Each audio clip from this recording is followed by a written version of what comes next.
Mga turistas, nandito tayo ngayon sa Cavite at isa sa pinakamainit na usapain ngayon ay yung pros and cons ng pagiging single. Kapag single ka ba, happy ka? Kapag may asawa ka ba, mas happy ka ba? Kasi di ba madalas pinag-uusapan kuminsan na parang kailan ka na? Kailan ka mag-aasawa?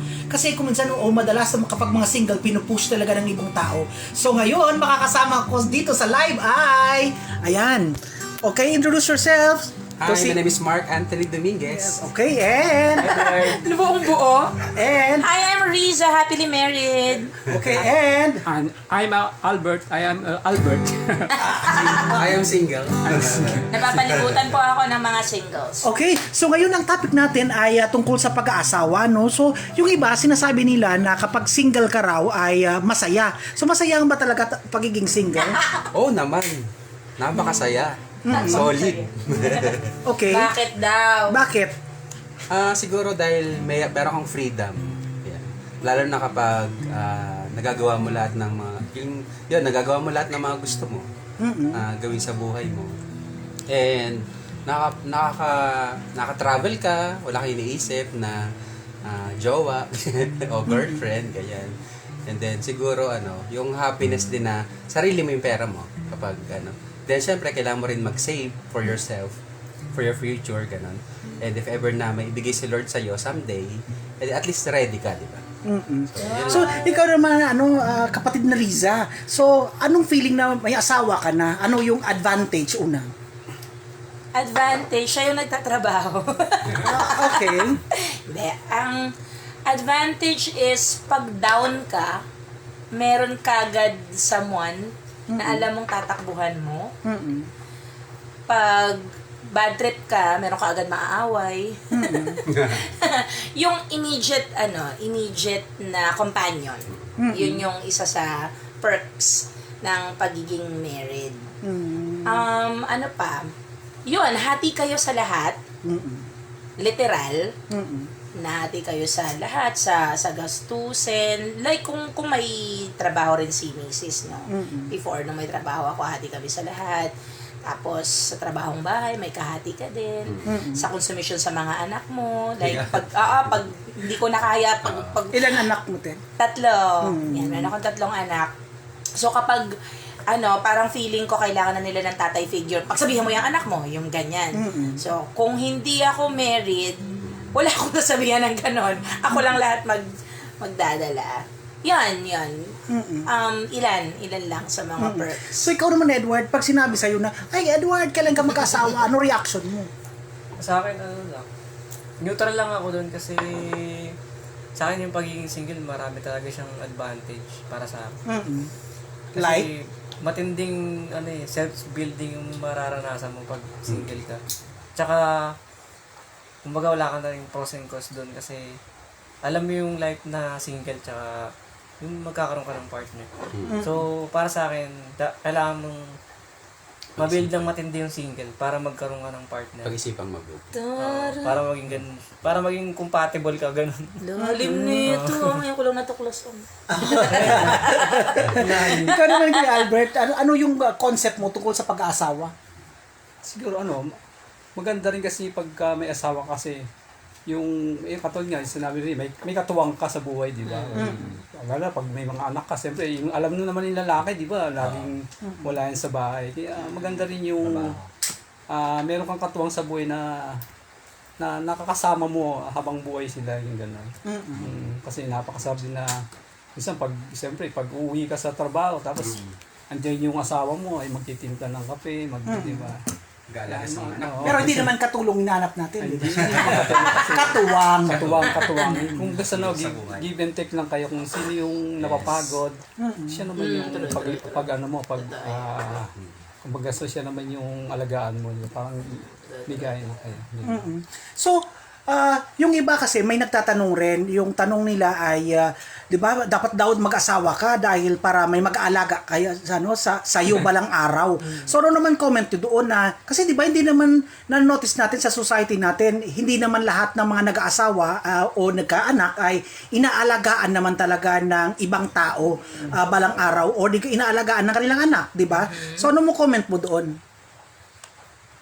Siguro depende din sa pagpapalaki ng magulang. Ganun. Sa anak. Sa anak, yan. Kung talagang binigay mo yung the best mo bilang isang magulang sa anak mo, syempre, automatically yung mga anak mo, magiging katulad mo rin. Na meron din concern, hindi lang sa mga anak nila, kundi sa'yo bilang magulang na nagpalaki sa'yo. So, mahalaga din talaga yung yung disiplina sa pamilya, ganyan, kasi na-adapt din ng mga anak 'yon. Lalo na kapag naging magulang na rin sila. So, ang tendency nun is alagaan din nila yung mga magulang nila. Ganun. So, kung paano sila inalagaan. Kasi sometimes kapag naging undisciplined, hindi maganda yung pagdidisiplina ng mga magulang sa kanilang mga anak, ganyan. O hindi natutukan ng maayos dahil nga sa siguro sometimes may mga broken family, ganyan. Hindi nagkakaintindihan, hindi pinapaliwanag ng mga magulang sa mga anak nila kung bakit nagiging ganun yung family nila. So yun, nagkakaroon siguro ng yung iba ang tawag doon, yung mga anak nila na nawawala sa linya na gustong nilang gawin, ganun. Kasi hindi walang inspirasyon sa magulang, ganun. Kaya dapat habang bata pa sila, turuan talaga sila ng tama na kung paano yung step na gagawin nila para pagtanda din nila, hindi nila makakalimutan yung ginawa ng magulang sa kanila. So, ikaw naman, Edward, bilang anak, di ba? Anong pangarap mo sa iyong mga magulang? Naku, ngayon ang tanong siya. Nakahanda na siya sa tanong. Hindi, ako tatanungin mo, marami talaga akong pangarap. Oo, so Hindi lang sa sarili ko, pati sa pamilya ko, syempre. Unang-una, buhay. So, palitan yung buhay namin na nakasanayan. Tapos, yung sa sarili ko, gusto ko rin talaga ma-build yung sarili ko. Kasi, from the start, foundation muna. Tapos, bago ka makapagtayo ng bubong, ganun. Kasi, yung foundation, pag binagyo, pag madaling matumba, kasama na rin yung buong bubong. Kumbaga, basically, yung pagiging dream build na tao, ito yung magno-nourish dun sa sa prinsipyo mo sa buhay, kung magko-continue ka ba o hindi. Yun yung perception ko dun sa pangarap. And then dun naman sa parang sinasabi na yung aalagaan ka ng anak mo pag magulang ka, di ba, pagtanda. Tingin ko dun, dala lang yun ng dynasty culture ng Pilipino. Kasi gano'n naman talagang Pilipino. Gagawin lahat Pero para sa obligasyon pamilya. ba talaga ng anak na alagaan ang magulang sa tingin mo? By blood, syempre oo. Pero kung pares kayo ng dream builder ng magulang mo at ikaw, magkakaintindihan kayo na hindi naman lahat ng bagay kailangan suklian. Kumbaga, automatic na yun. Para sa akin, for me lang. Pero, yun, kanya-kanya nga tayo ng perception. Pero hindi ko inaalis yung alagaan sila. Kasi kaya kang Parang may anak- utang na loob, ganun? Yung utang na loob, perception yun ng mga nauna. Pero ngayon, pwedeng maging neutral yun na utang na loob, pwede ring automatic na. Pusa lang, for the love. By love, ganun. Diba? Depende kung saan prinsipyo yung mas matimbang sa inyo. Oo. Yung by dynasty ba o yung sarili mong love? Okay. So yun nga, di ba, sinasabi kasi ng Bible, di ba, honor your parents and you will have a long life. Isa lang po yung sa mga promise sa Bible na when you honor your parents, you will have a long life. Pero hindi naman sinabi na alagaan o di kaya'y ikaw magsusustain o magpo-provide forever sa iyong mga magulang habang buhay sila. So ito naman, kapatid, ikaw naman bilang magulang, bilang ina sa iyong mga anak. So ano naman dream mo sa iyong mga anak? Masyado pong mababaw compared sa pangarap ng karaniwang tao. Yung pangarap ko mula nung naging Kristiyano ako, iba na yung naging dream ko sa mga anak ko. Kung yung iba, nagdi-dream sila na makapagtapos, na gumanda yung buhay, and all of those things. Ako po, very simple lang ang gusto ko sa mga anak ko. Makakilala sila sa Panginoon, lumalim yung pagkakilala nila sa Lord, at dumating sila sa point ng buhay nila na gusto nilang mag-serve kay Lord. Kasi, I know as a Christian na kapag yun yung nauna, everything will follow. Yun yung promise ni Lord, di ba? Sa Matthew 6:33. na unahin mo ako, seek ye first the kingdom of God and His righteousness, and all these things shall be added unto you. And yun yung gusto kong i-instill sa mga anak ko, because I know kapag kapag tama yung pagkakilala nila sa Panginoon, kapag malalim ang pananampalataya nila, never silang maliligaw. Yes, maaring pwedeng maghirap sila, pero never silang mapapariwara. At alam ko na pinangako rin ng Lord sa Biblia na wala pang anak ng Diyos ang namalimos.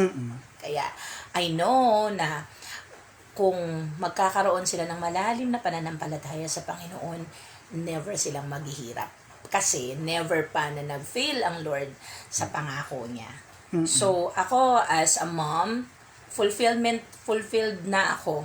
Sabi ko nga sa Lord, pwede na ako mamatay. Pag nakita ko yung mga anak ko dun sa point na, malalim na to, magsiserve to sa Lord hanggang sa dulo ng buhay niya, pwede na ako mamatay, sir. Yun na yung ultimate dream ko talaga for them. So, kung makatapos man sila, yumaman sila, bonus na lang yun. Bonus na lang yun for me. So, yan. So, ikaw naman kuya, bilang anak, no? Parang, Albert. Kuya Albert, bilang anak, meron ka bang portion sa buhay mo na parang, sana nagawa to ng magulang ko sa akin? Siguro meron kasi iba kasi yung yung pagpapaalaga sa akin ng tatay ko dati kasi hindi naman sila talagang born again. Iba kasi yung Prinsipyo tatay mo nila. nakakilala sa Panginoon, pero kaysa yung hindi nakakilala, iba yung aruga nila eh, di ba? Yung pakainin ka lang, ganun lang, di ba? Ayun ang nila eh, basta kumain ka, mag-aral ka, ganun lang. Hindi ka nakakaano ng mga salita ng Panginoon, di ba? Pero mas maganda yung katulad ng nakakilala ka sa Panginoon, pwede mong i-share sa mga anak mo para pagka lumaki sila na alam din nila yung kasi kung ginagawa mo, katulad ako kasi tuwing linggo talaga panata ko na magsimba. Pero minsan yung anak ko medyo parang nahihirapan na, matigas na. Parang ganun. Pero pinipilit ko pa rin sila na magsimba sila ng linggo para kasi ayun lang naman iba yung tatakbuhan natin, wala namang iba, di ba? Si Jesus. Kaya maganda yung nga sinasabi ni Risa na kailangan makakilala talaga sila sa Panginoon. Yan. Yan yung gabay nila. Tama. So, yan no, sa mga kaka-tune in lang, kung kayo, tatanong ko kayo, no, kung ano ba yung mga sana nagawa ng magulang nyo sa inyo. Comment below. Yung mga sana or what if sana nagawa dito ng magulang nyo sa inyo na habang lumalaki kayo na parang hindi nila nagawa. So please comment below. At kung ano naman yung nagawa ng magulang mo sa inyo na pinagpasalamat mo. Ikaw Mark, anong pinagpapasalamat mo sa magulang mo na nagawa nila para sa'yo? Siguro yung yung iluwal nila ako. Kasi alam ko masaya sila nung nilabas nila ako. At siguro dahil siguro pogi ako nung nilabas. Sabi ng mama ko. Hirap talaga umiri. Kaya at siguro siguro So, kukomment yung nanay mo. Hindi ako happy. saka masaya din naman ako na sa kalalagayan ko ngayon. Ikaw naman, Edward, ano yung mo pinagpapasalamat mo sa Panginoon tungkol sa magulang mo? Ako, thank you kay Lord kasi nagkaroon ako ng magulang na hindi ako binibaby. Parang binild nila ako sa strong na lalaki. Emotional. Hindi man sa physical. Pero lahat kasi ng naranasan ko sa buhay, kadalasan ako lang din yung gumagawa ng paraan. Hindi naman sa lang talaga yun lang talaga yung sa reality kasi ikaw lang talaga. Sarili mo lang din makakatulong sa'yo. Pero at least andyan din yung parents ko. Gumagabay. Na tinutulungan nila ako hindi para alalayan yung para maging mas matatag ako. Then, siyempre, plus bonus si Lord. Dahil nakakilala rin naman ako kay Lord. Siya na yung pinakalas na na person last ko lang na tinatakbuhan. So, nag-agree naman ang hayop na yun. So, kikinig sila. Oo. Ikaw naman, kapatid, ano Riza. naman, Riza. So, ano naman ba, yung, hindi mo makakalimutan na sinabi ng magulang mo para sa'yo? In a positive note. Ako umiyak sa tenis. Si Mama. By the way, happy birthday, Ma! Shout out! Ayan, shout Si out Mama. po Birthday kay niya Jocelyn na Mukatkat. Birthday niya po ngayon. Happy birthday! Happy birthday, Mother Earth! Si Mama marami kasi yung epic line sa amin. Like, kung hindi siguro yan nakakabit, baka nawala na yan. Mga ganun. Na naipapasa ko rin sa mga anak ko. Nakakabit kay God. Nakakabit kay Kung God. hindi nakakabit yung parte ng katawan mo na yan, baka nawala na yan. Ganyan. Okay. Okay. Kung hindi nakakabit yung kamay mo, ganyan. Yes. Litanya ni Mama. At ang hindi ko makakalimutan na sinabi niya sa akin is that mag-aral ka na mabuti. Mag-aral ka na mabuti para magbago ang buhay mo. Even si Mami, yung lola ko na mama ni Mama, yun din, everyday. Siguro kaya gano'n na lang yung drive kong mag-aral. And by the way, after 24 years na nakatapos ako ng high school, finally this year, makakatapos na ako ng college. Yeah, congrats! Congrats! Congrats! Okay. Ayun, Congrats sa sige. October na po. Yes! Graduation niya. Yan, hello sa BSOA 42. Sa PUPOU. Yan. So, yon. Dahil ganun na lang yung nila, pagpapahalaga nila sa pag-aaral. So, siguro kaya hindi ka nila na kahit na 3 na yung anak ko, go ka pa rin sa pag-aaral Salute kung to may you. chance. No, kaya, yon lagi parati nilang sinasabi, mag-aral ka ng mabuti. At magtapos ng mabuti. Wala kaming maipapamana sa iyo, kundi tama. yan lang. Kaya yun din yung pinapasa ko sa mga anak ko, mag-aral kayo mabuti every time. Araw-araw yun, every time na may issue, kaya kayo mag-aral kayo mabuti, kaya kayo mag-aral kayo mabuti. So, which is good naman. Good naman. But, one thing na tunan ko, nakakabit nung naging Kristiyano na ako is that whatever you learned sa mundo na to is basura sa harap ng Lord kung wala kang maayos na relasyon sa Kanya. At kung hindi mo kilala ang Diyos, kung wala kang Jesus sa puso mo, pero ang dami-dami mong alam, kawawa ka rin pagdating ng araw. And it is but essential that you know information, but you also know the truth. And the truth, Will set you free. yes, and the truth is Jesus Himself. At wala nang ibang katotohanan sa mundo bukod sa makilala mo yung Diyos at magkaroon ka ng relasyon sa Kanya. Ayun. So, yun mga alturistas, isang mainit na topic na kayo po, ano po ba yung mga mahalagang nasabi o naipamana sa inyo ng inyong mga magulang para sa inyo? So please comment below. So ito naman si Kuya Albert. Kuya Albert, ano naman yung hindi mo makakalimutan na sinabi or character na gusto mo mamana sa iyong mga magulang? Siguro yung paghihirap niya sa amin, kasi noon yung nanay ko talagang hirap-hirap na naglalabayan ayun yung kaya Masisipag naman. ayun yung kasi yung tatay ko may sakit na kaya high school ako, naalala ko noon. Yung talagang hirap na yung nanay, kaya naisip ko noon na sabi ko pag gumraduate ako ng high school, magtatrabaho na ako para matulungan ko yung magulang ko. Kaya yun ang inano ko. Salamat sa Panginoon dahil yung nanay ko, kahit na yung tatay ko may sakit, siya talaga yung naglalaba. Yes, siya yung kasi ang hirap noon na panahon, di ba? Bali minsan nagbabagis na nga lang ako sa kanto para lang may pang-ulam, gano'n. Ganun kahirap sa GMA kaya yung nung gumraduate ako talagang nagsikap ako magtrabaho. Kaya yan, salamat sa Panginoon dahil isa pa nakilala ko yung Panginoon. Kaya yun, salamat dahil ganun ang nangyari sa buhay ko.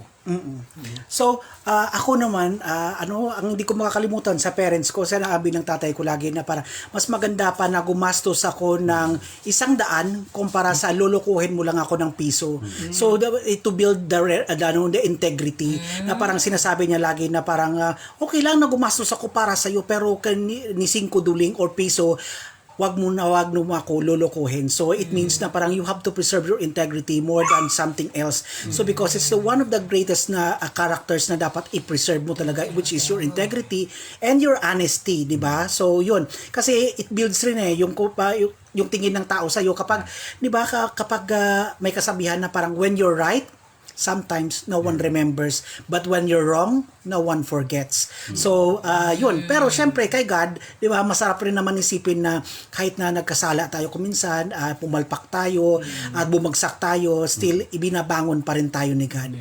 Kayo po dyan, comment below, ano po ba ang pinakamahalagang aral na natutunan nyo sa inyong mga magulang? Okay, so siguro, final question natin, no? So, ikaw, Brother Albert, ano yung mga mensahe mo sa mga magulang na nakikinig ngayon? Siguro para sa akin alagaan nila yung mga anak nila. Huwag nilang hayaan na lumayo sila sa kanila, yung pag-aalaga na kasama ang Panginoon para pagdating ng araw kasi pagtandaan nila sila naman ang tutulong sa iyo Kasi pag yung anak mo na pinabayaan mo, siyempre bayaan ka rin niya paglaki mo, kaya kawawa. Kaya kailangan kung maliit pa lang inaalagaan mo na sila na talagang pinapakita mo yung pagmamahal sa kanila. Nag-agree naman yung aso sa labas. Okay. So, ikaw naman, ikaw naman kapatid, ano yung mapapayo mo sa mga anak naman na nakikinig ngayon bilang magulang? Ayun, sa mga anak na nakikinig ngayon, mga anak, Casey, JJ, Ziki, makinig kayo. Para sa mga anak, unawain nyo kami. No.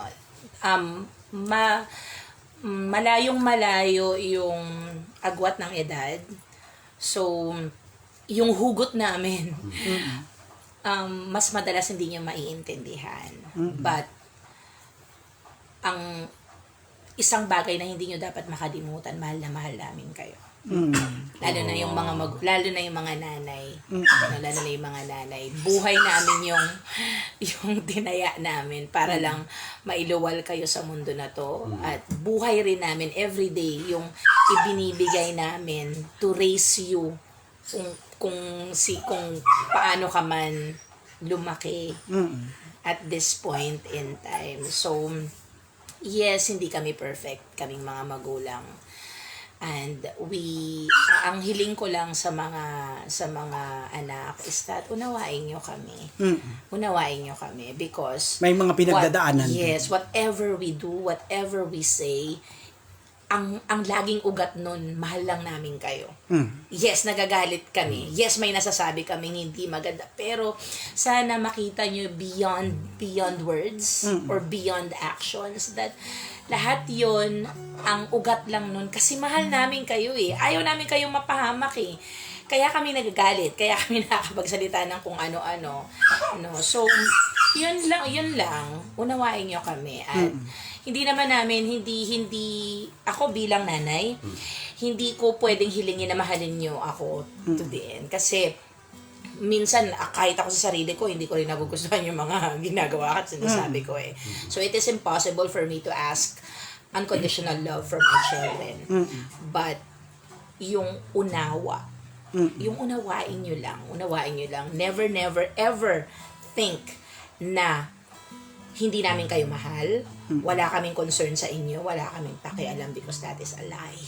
Okay, so yun. So, take it from a mom. Okay. Edward, ikaw naman, anong message mo sa mga nakikinig na anak ngayon? Sa akin, for me lang din, tulad nga ng sinabi ni Sir Alt na love your parents, nakasulat niyo sa Bible, honor them para magkaroon tayo ng buhay na walang hanggan. Sa akin, sa personal experience ko, yun talaga yung ginagawa ko. Tulad din nung sinabi ng Teresa, unawa, yun din yung ginagawa ko. Pero tao rin naman ako. Minsan, pumapalya rin. Pero yan yung lagi kong inaalala kasi yan yung salita na may katumbas na pangako. Mm. So, kung gusto mo mabuhay ng matagal, mahalin mo yung magulang mo. Tinakot eh, no? Gusto mo na mamatay, di ba? Bastos ka na magulang. Okay. So, Yun naman talaga kasi iisipin mo rin lahat naman ng payo ng magulang para din sa makakabuti sa'yo. Yeah. Tulad din ng sinabi ni Teacher Risa, di ba? Mahal lang namin kayo. Huwag kayong ano. Totoo yun. Kaya minsan feeling natin na parang kontrabida sa ganito ganyan. Pero once na may edad ka rin, maintindihan mo rin. Yan lang. oh. Ikaw naman, Mark, sa mga kapatid, ano naman message mo sa mga magkakapatid? Sa mga magkakapatid, siguro maging ano kayo, ang tawag dito, maging wise din kayo, ganun. Paano? Siguro, Huwag ka magpautang. Huwag raw magpapautang. siguro magmahalan kayo bilang magkakapatid. Magmahalan kayo, ganyan. Tapos, huwag niyong alisin yung yung joy sa isang pamilya, ganyan. Lagi kayong magkaroon ng relationship sa isa't isa. Unang-una, isik lagi ang Lord sa lahat ng mga desisyon na ginagawa natin araw-araw kasi syempre may mga hindi natin alam ang future, pero si God alam niya yung future natin. Yan. So kailangan hingi tayo magsik tayo ng wisdom, yan, ng strength sa Lord, yan. At i-guide niya tayo sa lahat ng mga ginagawa natin. Yan. So make a difference, sabi nga. May pa-flag. Okay, so ayan, there you go mga alturistas, narinig natin ng iba't ibang mga kuro-kuro no tungkol sa pag-aasawa, tungkol sa magulang. So narinig natin doon na in summary, okay lang na maging single, okay lang na mag-asawa as long as you're happy and you're serving God, ika nga. At the same time, hindi naman basihan na kapag nag-asawa ka ay magkakaroon ka ng anak ay mag-aalaga ang anak mo balang araw sa'yo. Di ba? no. Tama? Yes. Agree. So yun, at the same time, yung parang wala rin namang saysayang buhay natin. Either may asawa ka or single ka kung wala si God sa sentro ng ating buhay. Yes! Amen. Perfect! Amen. So yun, in line with that, let's pray. Panginoon, maraming salamat po Lord sa gabing ito. I pray, O God, Lord, sa mga nanay, sa tatay, tulungan mo sila na magpalaki, Lord God, kung paano magpalaki ng kanilang mga anak na may takot sa'yo, may pagmamahal sa'yo, at may pagkakilala sa'yo. Even sila rin, Panginoon, ay makakilala sa'yo. Dalangin rin namin, Lord, sa aming personal na buhay, ang mga parents namin, siblings namin, or kapatid, even, Lord, mga kapitbahay namin, na makakilala rin sila sa iyo, Panginoon, at makatagpo sila sa iyo, Panginoon. At dalangin rin namin, Lord, that we will love each other, Lord, mga siblings, Lord, kung ano man mga alitan namin, Panginoon, kung meron man, turuan mo kami, Lord, na magpatawad, at turuan mo kami magmahal no matter what, Panginoon. Muli, Panginoon, maraming salamat. In Jesus' name, Amen. Alright, mga alturistas, maraming salamat sa ating mga panel of judges. Ayan, maraming salamat. Hanggang sa muli nating topic. Like, follow, and share. God bless. Hey!